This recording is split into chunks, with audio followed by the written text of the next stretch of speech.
17 నేను కొట్టొద్దు. నేను నేనంటే ఎట్లుంటుందంటే కళ్ళతోనే గుర్మాయిస్తా, లేదంటే వాడిని కొడతా. తర్వాత వాడు ఓవర్ చేసే ప్లాన్ క్లాసులు లేపి అంటే ఇష్టం ఉన్న ప్రశ్నలు అడిగి వాడిని భయభ్రాంతులకు గురి చేస్తుంటా. అట్లా వాడిని భయపెట్టదు, మానసికంగా కానీ శారీరకంగా భయపెట్టదు. భయపెడితే వాడు ఏం చేస్తాడు? 8, 9, 10కి ఫోన్ చేస్తాడు. 8, 9 రైట్. తర్వాత 18 సంవత్సరాలు ధృవీకరణ అన్నమాట. 10 సంవత్సరాలకు మనకేమొస్తుంది? ఓటాకు వచ్చినట్టు.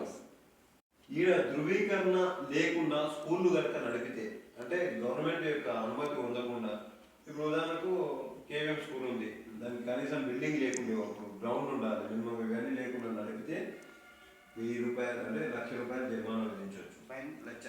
లక్ష అంటే నీవు ఇంకా అయినా అని ఒకవేళ అట్లా నడిపిస్తుంటే పర్ డే 25,000 వరకు ఇట్లా విధించవచ్చు. అట్లా 10,000 తర్వాత 25,000 అట్లా పెరుగుతూనే ఉంటుంది. అది రైట్. నెక్స్ట్ 19 నియామకాలు విధులు. ప్రామాణికాలు నియమాలు రైట్. అంటే ఇప్పుడు కానిస్టేబుల్ సెలక్షన్ కావాలంటే మినిమం ఒక ప్రామాణికం హైట్ ఉండాలి, తర్వాత వాళ్ళకి కొంచెం సబ్జెక్ట్ ఉండాలి కదా. అట్లా ఈ 19 ఆర్టికల్ అనేది ఏం చెప్తుందంటే ప్రామాణికాలు నియామకాలు, వీటి గురించి ఆర్టీ చెప్తుంది. అంటే విద్య యొక్క ప్రామాణికాలు ఎట్లుండాలి, స్కూల్ అనేది ఎట్లా ఉండాలి అనేది 19 రైట్ నియమాలు.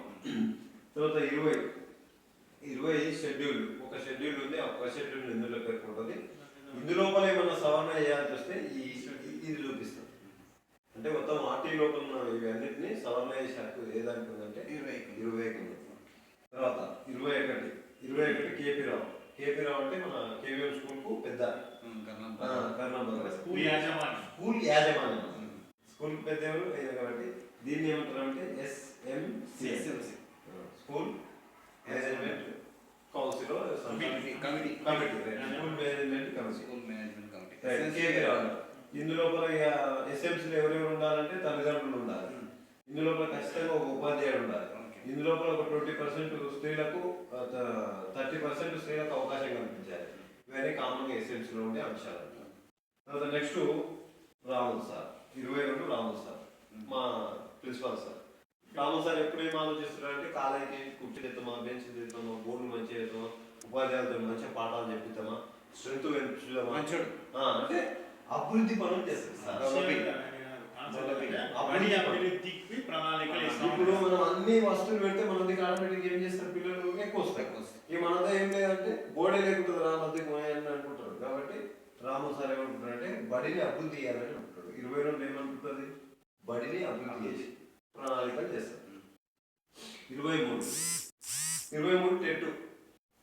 23 టెట్ అంటే మన ఉపాధ్యాయునికి అర్హత కావాల్సినవన్నీ అటువంటి ఎగ్జామ్స్ నిర్వహించాల్సిన బాధ్యత ఏ ఆర్టికల్ ఉందంటే 23 ఉంది. ప్రభుత్వం 23 ఆర్టికల్ కింద మనకేం నిర్వహిస్తున్నది, టెట్ నిర్వహిస్తుంది రైట్.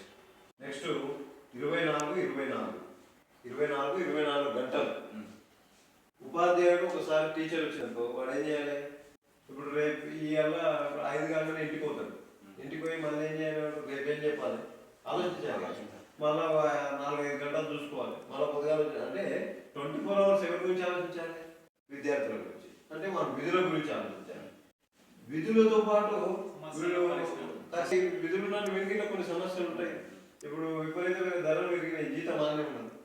కాబట్టి ఇటువంటివి వారి విధులు సమస్యల గురించి ఎవరిని అంటే సంఘాలను ఏర్పాటు చేసుకొని పోరాటం చేసుకోవచ్చు.